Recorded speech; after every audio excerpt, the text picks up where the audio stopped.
In 1994, Kansas farmer Keith Donovan murdered a land surveyor who caught him illegally selling government conservation land.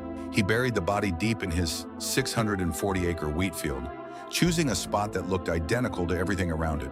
He planted wheat over the grave and farmed normally for 2 full growing seasons. Police had no leads, no idea where to search the endless farmland. Donovan thought he'd committed the perfect rural murder, but he overlooked one thing: crop dusting operations.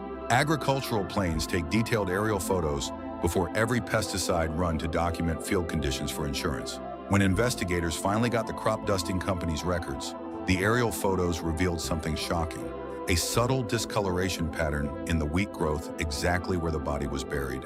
The disturbed soil created different moisture levels that affected crop color in a distinctive rectangular pattern, visible only from above. His perfect burial site was betrayed by standard farming documentation he never even considered. One oversight, one mistake. Follow for more killers who got caught by the details they missed.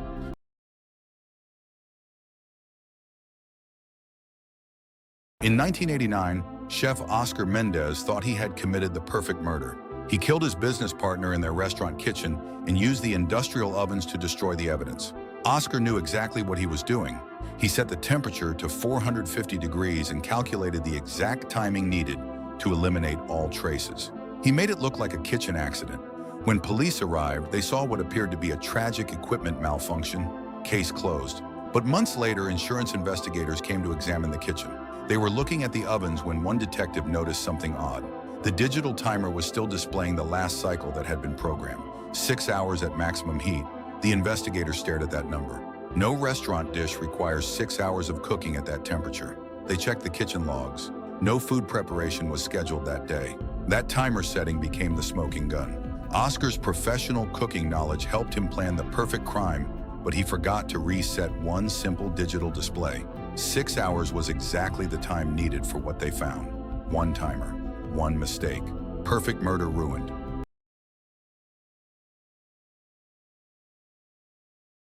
In 1992, a hospital worker named Xavier Williams thought he had committed the perfect murder. He killed his supervisor, who caught him stealing morphine. Williams used his medical knowledge to inject air into her bloodstream during a shift change. It looked exactly like a stroke. He cleaned every piece of evidence. His patient care records showed he was on different floors when it happened. Police treated it as a natural death for months. Williams kept stealing and selling morphine. He even killed 2 more people the same way. His medical training made him invisible, but Williams forgot about one thing. The hospital had hidden security cameras in all restricted pharmacy areas. They were designed to catch people stealing drugs. Every single time Williams accessed the morphine supplies, the cameras captured his face perfectly. The timestamps matched the exact nights before each suspicious death. The same security system built to stop drug thieves like him became the evidence that sent him to prison. His medical knowledge was defeated by technology designed to catch people exactly like him.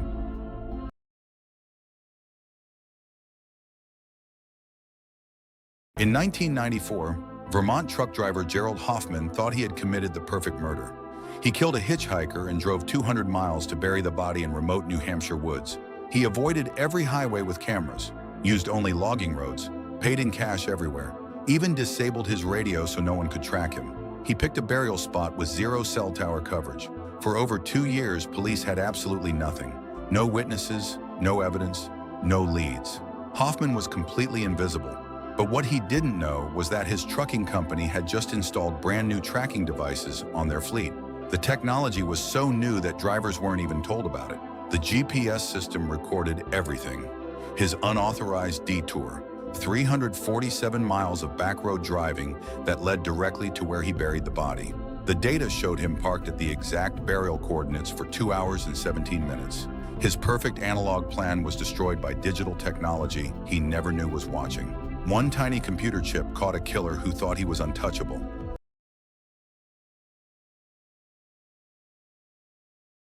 In 1994, Gary Morrison thought he had committed the perfect murder.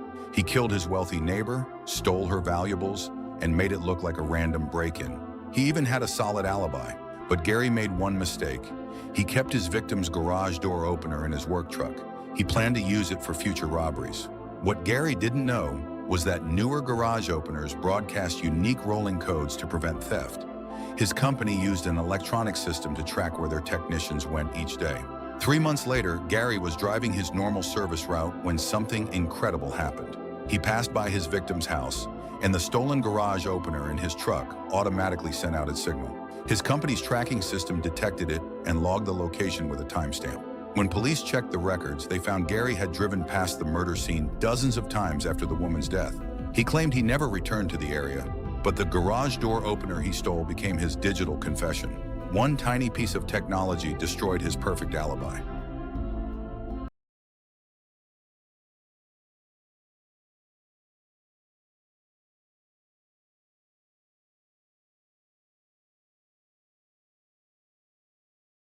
In 1995, Las Vegas mechanic Oscar Rivera planned the perfect murder. He killed his wealthy customer and drove the body 347 miles into the Utah desert. Rivera used every trick he knew. He took back roads to avoid traffic cameras, paid only in cash, disabled his truck's radio, even picked a burial spot with no cell towers for miles around. He created perfect alibis and returned home completely undetected after 2 days. Police had absolutely nothing. No leads, no witnesses, no evidence. For over 18 months, Rivera thought he was untouchable. His automotive expertise had saved him. But there was one thing this mechanic forgot about. Something so routine he never even thought about it. The day before the murder, Rivera had gotten an oil change. 3 days after he returned from Utah, he brought his truck in for regular service.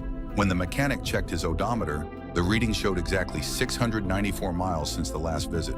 Police calculated the distance to where they eventually found the body.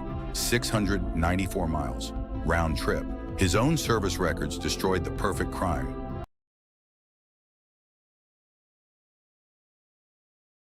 In 1998, Carl Davidson thought he'd committed the perfect murder. He killed his girlfriend and used her computer to send emails, making it look like she'd left town for a new job. He deleted browser histories, wiped hard drives, created a complete digital disappearance over several weeks. The deception was flawless.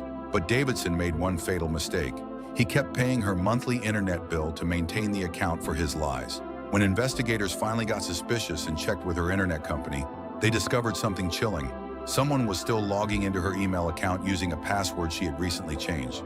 The password wasn't simple. It was a complex combination of her childhood pet's name and her grandmother's birthday. Something so personal and specific that only she would know it. But here's the thing that sealed Davidson's fate. For him to know that password, she would have had to tell him right before he killed her. That internet bill he thought would help his story became the evidence that proved he was there when she died. One mistake after a perfect digital crime.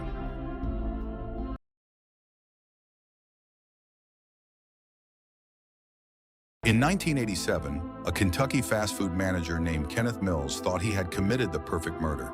He killed his employee during a late-night shift, then dumped her body in the restaurant's grease trap, believing the harsh chemicals would destroy all evidence. Mills was methodical. He cleaned every surface. He changed work schedules to hide her absence. He even created fake witness statements claiming she had quit suddenly. For months, police found nothing.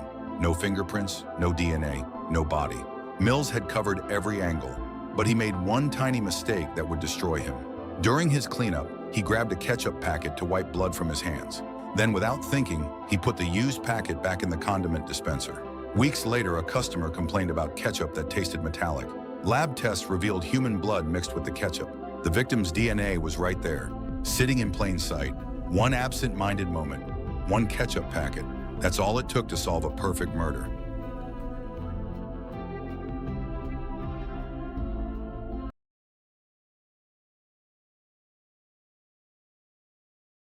He posed as a photographer. He told young women he could make them famous. In 1958, Harvey Glattman was placing ads in Los Angeles, promising modeling work for True Detective magazines. Women showed up. They trusted him. He bound them, drove them out to the California desert, and killed them. But before he did any of that, he took photographs. Not to sell, not to share, just to keep. Prints of women bound and terrified, filed away in his apartment like a private collection he could never show anyone. That need to preserve it, to hold on to proof of something no one else could ever know about. That was the whole case against him. His last victim grabbed his gun during the drive. She flagged down a patrol officer on the roadside. He was caught the same night. When detectives searched his apartment, they found the photographs. Every one of them matched a missing persons case investigators had gone cold on. He spent years committing the perfect crime, then kept a photo album proving every single one. One mistake.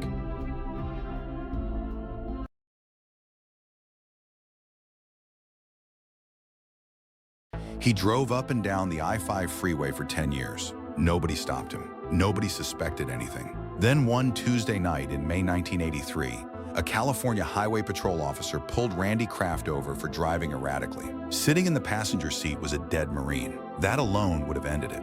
But what officers found next is what makes this case impossible to forget.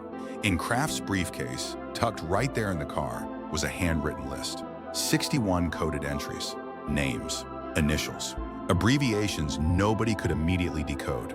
Investigators would later call it the scorecard. He had been carrying it with him, through traffic, past police, on ordinary roads, on ordinary days, for years. He wasn't hiding it somewhere safe. He had it on him. Like a trophy he couldn't stop touching.